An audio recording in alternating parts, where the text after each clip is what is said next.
Hello viewers, I'm your host Shivangi Mishra with another episode of South Asia Focus. Let's begin the show with India's interim budget for 2024-25, which was announced by the country's Finance Minister Nirmala Sitharaman on January 1st. The interim budget was focused on youth and women empowerment while maintaining fiscal consolidation and continuing capex. Let's have a look at the top takeaways from the budget.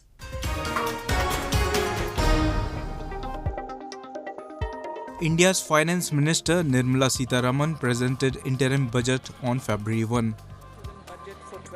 While claiming that the government had brought 250 million people out of poverty in 10 years, Sitharaman said that inflation had moderated and economic growth had picked up.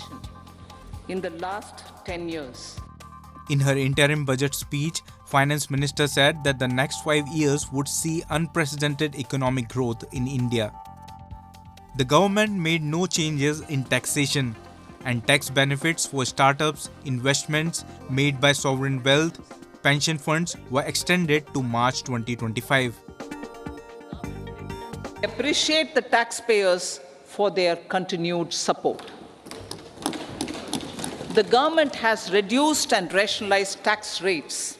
Under the new tax scheme, there is now no tax liability for taxpayers with income up to 7 lakh rupees, up from 2.2 lakh rupees in the financial year 2013-14. Sitharaman announced that government will build 20 million affordable houses in the next 5 years. She mentioned that the government aims to make the country developed by 2047 and it will launch a new scheme to strengthen deep tech for defense purposes. In the budget speech, it was highlighted that island Lakshadweep will get undivided attention from the government to improve its tourist infrastructure. Projects for port connectivity, tourism infrastructure, and amenities will be taken up on our islands, including Lakshadweep. India's Prime Minister Narendra Modi praised the interim budget while calling it inclusive and innovative. He said that the budget focused on youth, women, farmers and the poor. आज का ये budget interim budget तो है ही, लेकिन ये budget inclusive और innovative budget है. इस बजट में कंटिन्यूटी का कॉन्फिडेंस है. ये बजट विकसित भारत के 4 स्तंभ युवा, गरीब, महिला और किसान सभी को एम्पावर करेगा. An interim budget is similar to a complete budget. The major difference is it only includes projections for a limited period of time rather than an entire financial year. The interim budget is presented by the outgoing government prior to the Lok Sabha polls in the budget session.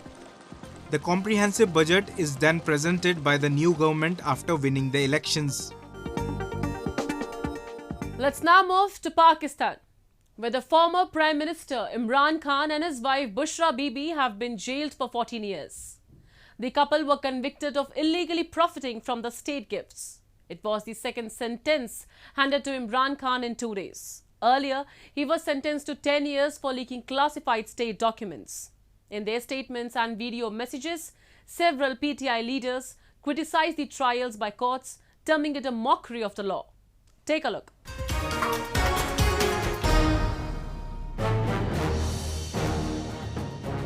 Pakistan's former Prime Minister Imran Khan was sentenced to 14 years in jail in a corruption case on January 31st. Just a day after, he was given a 10-year sentence for leaking state secrets.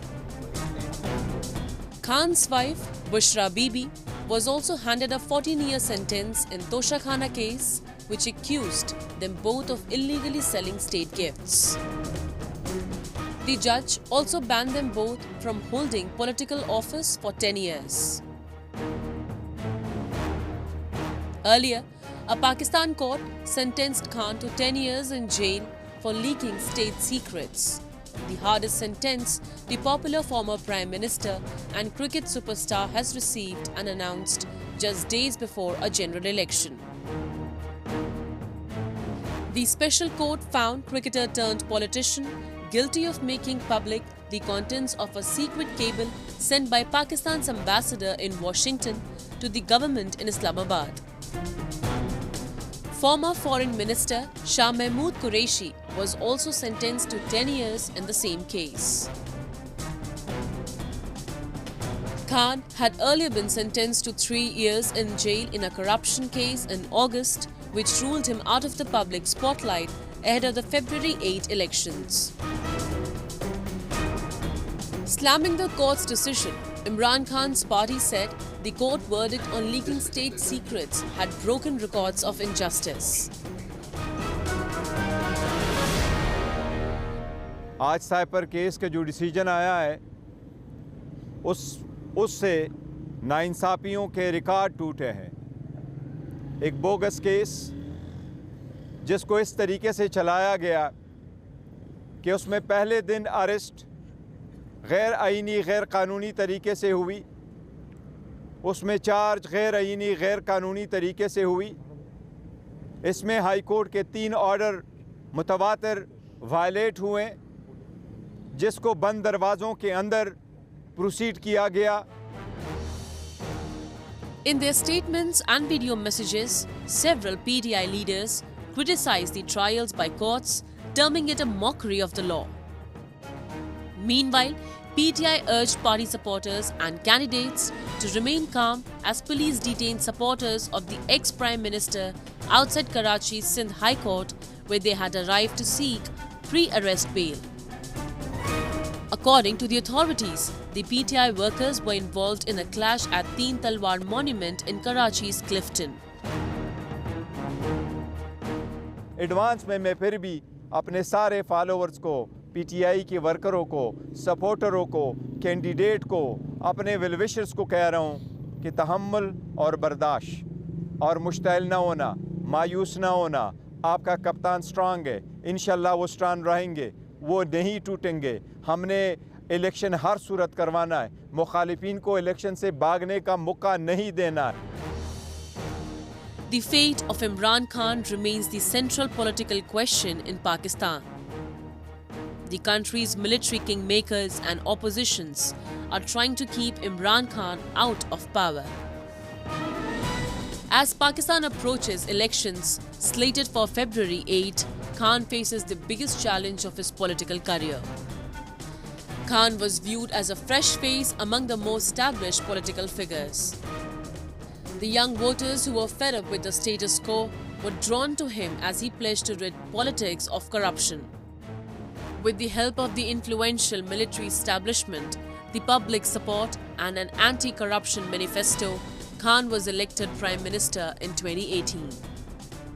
The February 8 elections are unlikely to bring stability in Pakistan and reduce the political confrontations in the country. Time now for Asia This Week, the stories from across the continent. 太陽電池なんですけれども、こちらはこれまでの従来型のシリコン太陽電池と比較しまして、非常に薄くて軽いという特徴を持っています。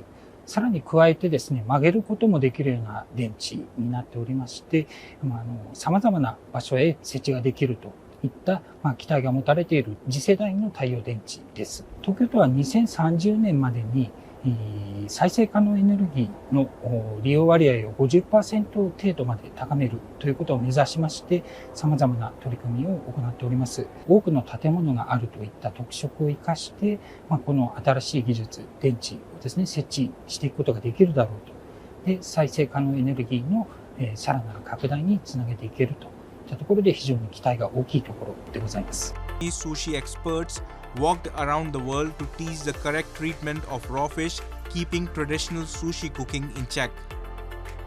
A competition between international sushi chefs to inherit real sushi culture is called the World Sushi Cup. This year, 15 chefs from various regions and countries participated in the sushi competition. This competition was held to improve the skill of sushi chefs around the world and to promote sushi culture of Japan. Including sushi, Japanese food has become United Nations heritage. Through the charm of sushi food, we would like to reinforce our friendship with various countries. Because when eating good food, everybody is happy and friendly. Moving on. Impoverished Balochistan is burning. Injustice and strong feeling of alienation have forced Baloch people to pick up arms, who are continuously targeting the Pakistani army personnel and Chinese assets in their region. Recently, at least 15 people were killed in an overnight attack in Balochistan. The Baloch Liberation Army, the most prominent of several separatist groups in the region, claimed responsibility for the attack. A report.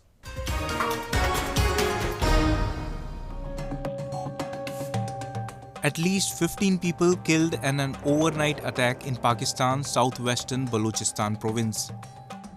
According to the statement by the Pakistan military, the killed people included 2 civilians and 4 law enforcement agents. The Pakistan military's inter-services public relations said that the suicide bombers attacked Mach and Kolpur complexes in the southwestern province of Balochistan. The Baloch Liberation Army, the most prominent of several separatist groups in Balochistan, claimed responsibility for the attack. The group aims to achieve independence for mountainous and mineral-rich Balochistan. The Baloch Liberation Army have launched this attack operation, I would say, Darrai Bolan on 29th of January 2024, and it was ended on the evening of 31st of January 2024. So that operation lasted for over 2 days, and the Baloch Liberation Army claimed it has killed over 60 military personnel. It has targeting many military and governmental installation in that area. BLA has captured over 70 kilometer long area where footage shows that the freedom fighters of Baloch Liberation Army are walking on the streets of Mach, and this was a historical attack by any Baloch militant organization in the history of Baloch resistance movement against Pakistan. According to the reports, Pakistani security forces killed over 20 people linked to the separatist group after the overnight attack. Injustice and strong feeling of alienation have forced some Baloch people to pick up arms, who are continuously targeting the Pakistani army personnel and Chinese assets in their region. In the Pakistan's most underdeveloped area of Balochistan, the country's intelligence agency, Inter-Services Intelligence, has been accused of committing all kinds of atrocities, including abduction, killing and torture to instill fear. Baloch activists are signing a petition urging the international authorities to take action on the ongoing genocide of their community members. They are demanding the United Nations and human rights organizations to take action and hold the authorities accountable for the crimes committed in Balochistan. Activists want fact-finding mission headed by the United Nations Working Group to investigate the matter. Pakistan recently witnessed a long march organized by the Baloch Yakjehti Committee against the extrajudicial killings and enforced disappearances of Baloch people. The current protest, which started on 23rd of November 2023 and ended at the last week of January in Islamabad, the protest itself is still continued, but the long sit-in in Islamabad after a month ended. That was according to the Baloch Yakjehti Committee, according to the people of Balochistan, according to the families of Baloch missing persons, was a successful protest, was a successful movement, was a successful representation of the issues which they are facing. It was a successful presentation of the issues of the Baloch missing persons, of the enforced disappearances. In Pakistan, the state institutions such as Supreme Court have been unable to convince security forces to respect the law. Future of Pakistan appears bleak with multi-dimensional wave of insurgency in Balochistan. Sri Lanka faced a significant protest recently with demonstrators criticizing the current government for the hardships. Protesters voiced grievances about increased taxes, elevated utility prices and a surge in living expenses. Sri Lanka's police used tear gas and water cannons to disperse an opposition protest in the island nation facing its worst economic crisis while gearing up for a national election later this year. A report.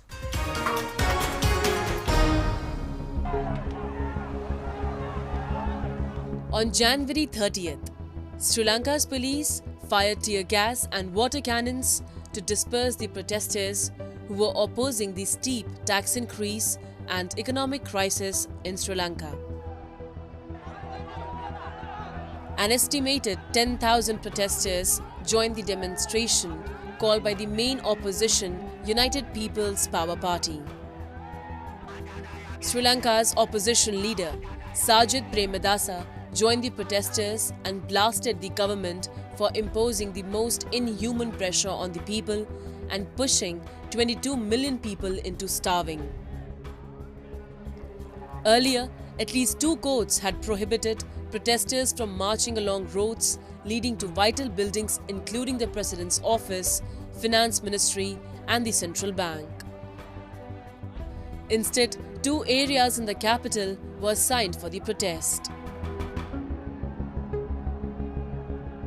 මේ රටේ ජනතාවට එල්ල කරන්න පුළුවන් අමානුෂීයම පීඩනය එල්ල කරලා මේ රටේ ලක්ෂ 220ක් හාමතේ තබන කුසගින්නේ තබන පිපාසයේ තබන දුප්පත්කමට ඇද දමපු නීච නින්දිත තුච්ච හඬුවක්